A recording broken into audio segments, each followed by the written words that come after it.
Hello, coaches, and welcome to the Coach C Basketball Analytics Podcast. Today's episode is about something I want to clear up right away. This episode is not about analytics beating teams. Analytics do not beat anyone. Execution does. What analytics do is show you where the game can be leveled and what numbers have to be lowered. So talent alone is no longer enough. That is the point. When people talk about unbeatable teams, they usually talk about talent, size, athleticism. All of that matters. But teams are considered unbeatable because over time, they consistently stay above certain performance numbers, points per possession time, rebounding, and shooting efficiency of their best players. Those are not opinions. Those are measurable standards. And the moment those numbers fall below their usual level, the game changes. The gap closes. The favorite is forced to play possessions they are not comfortable playing. They are forced out of rhythm. They are required to adjust. Let me give you real examples from this season. First game, November 24th, 2025, Maui Invitational. Seton Hall beats number 23 NC State 85-74. NC State came into that game ranked number 23 because before that game, they were averaging around 1.10 points per possession. That means on average, every possession was producing more than 1 point. That is separation level basketball. In this game, they dropped to about 1.04 points per possession. I am talking points per possession, not shooting percentage. That 6% drop matters. They took about the same number of shots per possession as they usually do, around 0.8 of a shot per possession. The difference was not volume. The difference was value. Their shot quality dropped. Their efficiency dropped. Their best scorer had 20 points, but his efficiency was about 1.06 points per possession. That is not bad. But it is not enough when the team overall is below their average standard performance. Seton Hall's best scorer produced over 1.3 points per possession. Fewer possessions, more points coming out of each one. Bench scoring was basically even. Pace was normal. No one fouled out early. There was no excuse built into the game. The only thing that changed was this.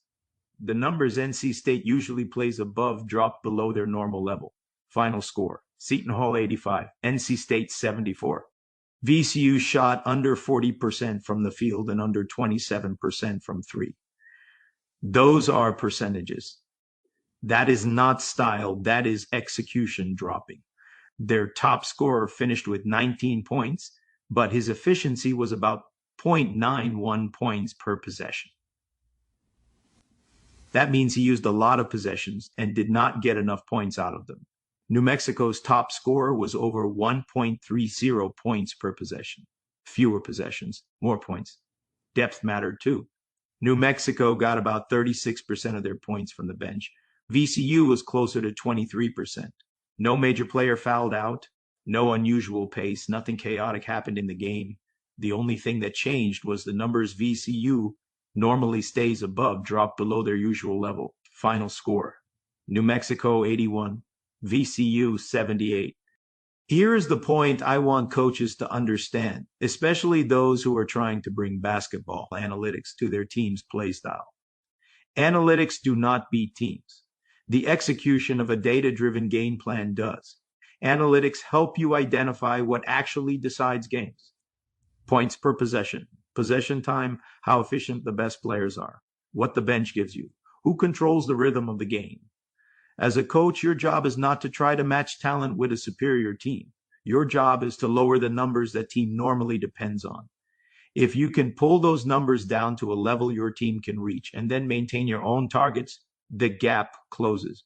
Now the game is no longer about talent alone.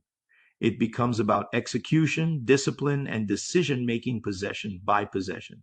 That is how you increase your chances to win. If they normally live above 1.1 points per possession and you hold them closer to 1.0, talent alone is no longer enough. If their best player normally produces 1.2 points per possession and you force them under one, high usage scoring percentage becomes inefficient. If their depth normally sustains efficiency and you flatten that contribution, the game tightens. This is not about trick basketball. This is about playing smart. In NCAA Division I, everyone has talent. Everyone has size. Everyone has athletes. What separates teams is how the game is played. If you play the same predictable strategies everyone plays, the superior team usually wins. If you play with a data-driven plan, you are tilting the game. Analytics allow you to monitor that in real time. You can see if your game plan numbers are holding.